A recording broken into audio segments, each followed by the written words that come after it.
कहत सुगम करनी अपार, जानई सोई जेहि बनियाई। वैसे सब जगह ये कहा गया है कि श्री रघुनाथ जी की भक्ति सुगम है। सुलभ सुखद मार्ग यह भाई, भगति मोरी पुराण श्रुति गाई। कहो भगति पथ कवन प्रयासा, जोग नमक जप तप उपवासा। लेकिन विनय पत्रिका के 167 पद में यहाँ पर गोस्वामी जी कहते हैं, रघुपति भगति करत कठिनाई। श्री राम जी की भक्ति करने में कठिनाई है। क्या कठिनाई है जरा सोचिएगा। वैसे अन्य धर्म पथ पर चलने वाले को क्लेश सहना पड़ता है, लेकिन यहाँ पर वैसा क्लेश नहीं है। जोग नमक जप तप उपवास ये सब यहाँ नहीं है। फिर यहाँ क्या है? यहाँ है अभिमान शून्य हो जाना, अपने आप को खो जाना। तृणादपि सुनुश्चेन का अनुसंधान कर लेना, अपने आप में नीचा अनुसंधान कर लेना। कोई कुछ कहे कोई कुछ करे, बिल्कुल चुप हो करके अंतर्मुखी हो करके भजन करना, भगवान में लीन हो जाना। अर्थात अपने में कभी अच्छाई न देख करके भगवान के भजन में लीन रहना, अपने आप में नीचा अनुसंधान करना, ये बड़ी बात है भक्ति में। और मनुष्य को यह सबसे बड़ा कठिन होता है कि अपने आप को खो देना, अर्थात अभिमान रहित हो जाना। किसी न किसी बात को लेकर के अभिमान हो जाना स्वाभाविक होता है। इसलिए कहा कहत सुगम करनी अपार, कहना बड़ा सुगम है। भैया क्या करना है इसमें? माला लेकर के राम राम राम राम करना, लेकिन पर करके देखो तो माला तो पता चलेगा। कर नहीं पाते हैं। एक ही एक सिखावत जपत ना आप, भले एक दूसरे को शिक्षा देते पर जाप नहीं कर सकते। क्यों? कहा तुलसी राम भजन कर बाधक पाप, भजन मन नहीं लगता। पापवंत कर सहज स्वभाव, भजन मोरते भाव न काऊ। परपंच भले कर लेंगे लेकिन भजन नहीं कर सकते। तो कहत सुगम करनी अपार, कहना सुगम है करनी अपार है। वैसे कठिनाई नहीं है, बहुत सुलभ सुखद है, केवल राम राम करना है। पर करें, इतना तो करें। जाने सोई जही बनी आई, जिससे बन पाया है वही जानता है। जिससे बन पाया वही जानता है। हमारे गुरुजी कह रहे थे कि जाने सोई जही बनी आई, जिसमें बनियाई आ गई वही जान पाता है। बनियाई माने बनियापन। कहा बनियापन का मतलब क्या है? का इसका मतलब यह है कि बनिया एक दुकान में जो भी सामग्री रखता है, भले उसका दुकान भरा हुआ है, ग्राहक यदि ढूंढे तो दुकानदार पूछता क्या ढूंढ रहे हो? कहा अमुक चीज ढूंढ रहे थे, दिखाई नहीं दे रहा है। कहा तुमको थोड़ा दिखाई देगा, हमें दिखाई देगा। बोलो क्या चाहिए? कहा अमुक चीज चाहिए। कहा ये तो है, तो ला के थोड़ा देता है। दुकानदार अपने मन मस्तिष्क में दुकान के हर चीज को रखता है, कौन चीज कहाँ कितनी मात्रा में है, भले ही पूरा भरा हुआ उसका दुकान। यदि वह समय पर भूल जाए तो ग्राहक भी चला जाएगा, उसका सामान भी रखा रह जाएगा। वैसे ही भजन करने वाले को समय के उपयोग के लिए बनियापन होना चाहिए कि हमको किस समय कितना किस रूप में क्या भजन साधन करना है। जहां चुक गए तो समय तो चला जाएगा, भजन भी नहीं हो पाएगा। इसलिए बनियाई होना चाहिए, भजन करने में तत्पर रहना चाहिए, एक एक क्षण को महत्व देना चाहिए। जैसे पढ़ने वाले समय का महत्व देते वैसे भजन करने वाले को भी समय का महत्व देना चाहिए। ये तो प्रमादी विषय लोगों के लिए समय पर्याप्त होता है, समय कैसे बिताएं उसके लिए परेशान रहते हैं। भजन करने वाले को समय कहाँ है? जो जय कला कुशलता कह सोई सुलभ सदा सुखकारी।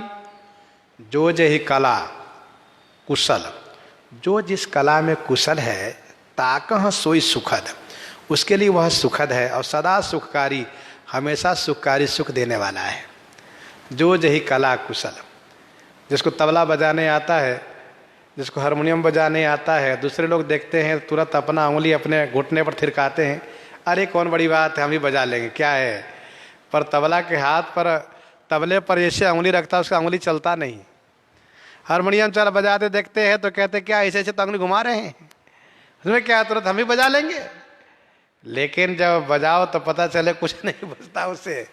तो जो यही कला कुशल, जो जिस कला में कुशल है, चाहे ये तो उदाहरण दिया, जो जिस कला में कुशल कहते हैं क्या हम भी कर लेंगे, पर करो तो पता चले। जो जही कला कुशलता कह सोई सुलभ सदा सुखकारी। हर कला अपने आप में महत्वपूर्ण है और उसमें जो कुशल है वही उसका क्रियान्वयन कर पाता है, दूसरे से नहीं हो पाता है। लेकिन दूसरों के लिए कहता करते क्या इतने तो है, कौन बड़ी बात है, अरे माला तो घुमाना है, क्या है हम भी घुमा लेंगे, घुमा के देखो तब तो पता चले। गुरुजी क्या है पुस्तक रख के देख के पढ़ देते हो, कहते हम कथा सुना दिए तो हम भी कर लेंगे, अरे भैया करो तो पता चले। तो इस प्रकार से जो जही कला कुशलता कहाँ सोई सुलभ, उसके लिए वह सुलभ है, हमेशा सुखकारी, सुख देने वाला है। कैसे कहा, सफरी सन्मुख जल प्रवाह सुरसरी बहई गज भारी। सफरी सन्मुख जल प्रवाह, सफरी मछली, सन्मुख जल प्रवाह, जल के प्रवाह के सन्मुख वह मछली चल लेती हैं धारा में। लेकिन सुरसरी बहई गज भारी, बहुत अभिमान करने वाला विशाल काय हाथी, वो कहे कि हम नदी में यूं ही धारा के विपरीत चल लें, धारा के सन्मुख चलने, जिधर से धारा आ रही है नहीं हो पाएगा, वो बह जाता है। सुरसरी बहई गज भारी। तो कोई बहुत अपने आप को बड़े बनते हो, वो बड़े बनने से भक्ति नहीं हो पाती है। भक्ति तब हो पाएगी जब कला प्राप्त हो, और कला प्राप्त होती है संत सदगुरु की कृपा से। ज्यों सरकरा मिले सिकताम जलते न को बिल गावे। बड़ा सुंदर उदाहरण गोस्वामी जी दे रहे हैं। ज्यों सरकरा मिले सिकताम, ज्यों माने जैसे, सरकरा माने शक्कर चीनी, सिकता माने बालू में मिल जाए तो बलते को न बिलगावे, बल से कोई अलग नहीं कर सकता, बलते को न बिलगावे। किसी से कहो कि चीनी और बालू को अलग अलग कर लो, अमनिया कर लो, बीन लो, नहीं हो सकता। छान लो, कहा छन्नी में नहीं काम से, दोनों का आकार एक ही जैसा है, आटे की तरह नहीं छान सकते। कहा चलो इसको गला दो तो मीठा पानी अलग हो जाएगा, तभी बालू का वो खसर, वो जो होता है उसका कचकच बना रहेगा उसमें, जो दांत कचकचाता है। फिर भी चाहे जितना उपाय कर लो, लेकिन वो बालू में मिला हुआ चीनी कोई बल से अलग करके चीनी को असली स्वरूप में नहीं रख सकता। लेकिन उसी चीनी को अलग करने के लिए उसको लगा दो, किसको, चींटी को, आराम से एक एक चीनी के दाने को लेकर के चल देगा। क्या उसे भूल होगी? क्या वह बालू के दाने को ले जाए? कहा नहीं। अति रसज्ञ सूक्ष्म पिपील का बिनु प्रयास ही पावे। अतिशय रसज्ञ सूक्ष्म पिपील का माने चींटियां बिनु प्रयास ही पावे, बिना परिश्रम के प्राप्त कर लेते हैं।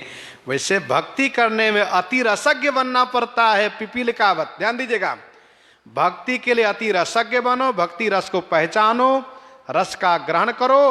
और दूसरी बात यह है कि पिपील का वत अपने आप को छोटापन का अनुसंधान करो, तब जा करके भक्ति रस को प्राप्त करेंगे।